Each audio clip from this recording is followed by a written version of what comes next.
Assalamualaikum warahmatullahi wabarakatuh. Yang terhormat Bapak Ya Bunaya Habibie, MSI, selaku dosen pengampu mata kuliah Ekonomi Bisnis Digital dan teman-temanku yang berbahagia.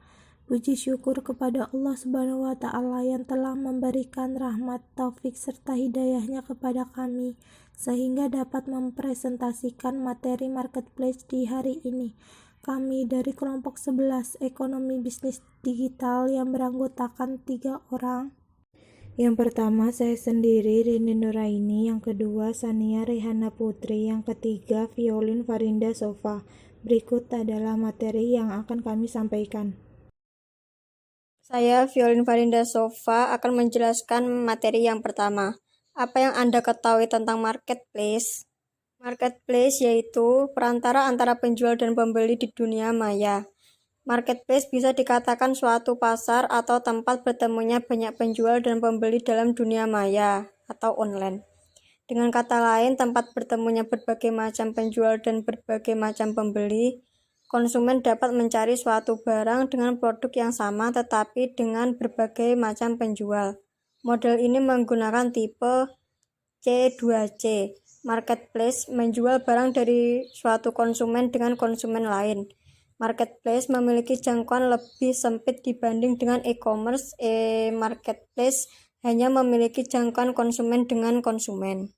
Yang kedua, jelaskan tentang jenis marketplace murni dan konyiasi. Kemudian berikan contohnya. Marketplace murni adalah marketplace yang hanya berfungsi sebagai penyedia tempat bagi penjual untuk mempromosikan produknya sekaligus memberikan fasilitas pembayaran. Dalam hal keluasaan untuk mengatur aktivitasnya, penjual dapat mengatur deskripsi produk beserta foto produknya sendiri.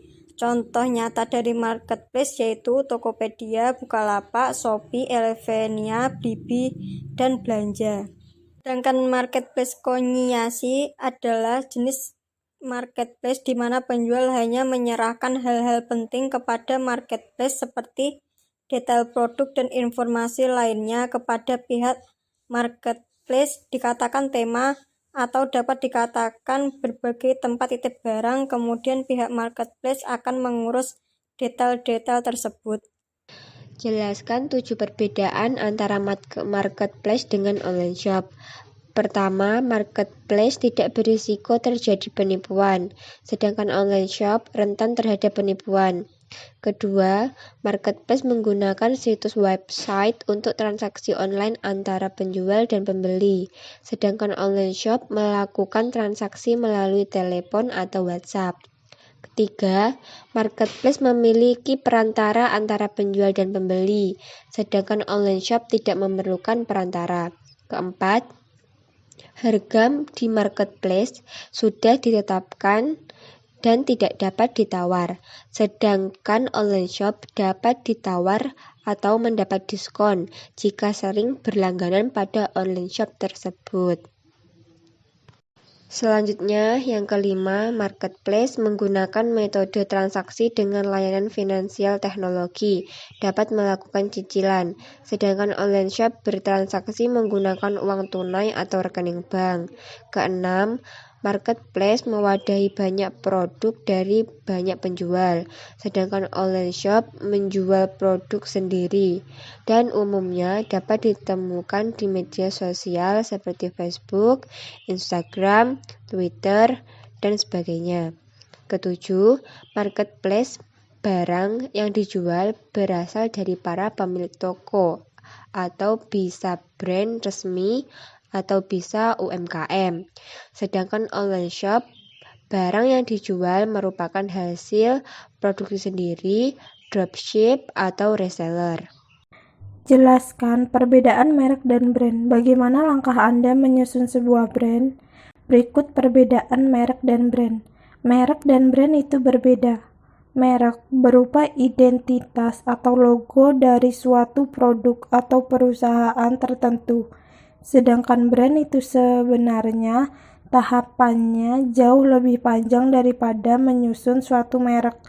Misalkan konsumen mengenal suatu produk, kemudian dengan fasilitas pelayanannya suatu yang membedakan dengan produk yang lainnya, dan jauh mengenal tentang produk itu dinamakan branded.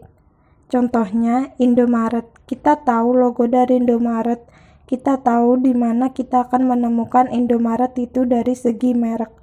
Dari segi branding, itu misalkan dari Indomaret kita mengenal Indomaret, misalkan dari letak tokonya yang strategis dan lahan parkir yang luas, serta produknya tertata rapi serta keramahan pelayannya. Berikut langkah-langkah dalam menyusun sebuah brand. Langkah menyusun sebuah brand diantaranya 1. Tentukan target audiens. 2. Tentukan fokus dan karakteristik brand.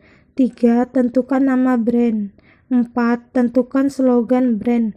5. Tentukan penampilan atau gaya brand. 6. Desain logo brand. 7. Kembangkan terus bisnismu. Sekian dari kelompok 11. Terima kasih. Wassalamualaikum warahmatullahi wabarakatuh.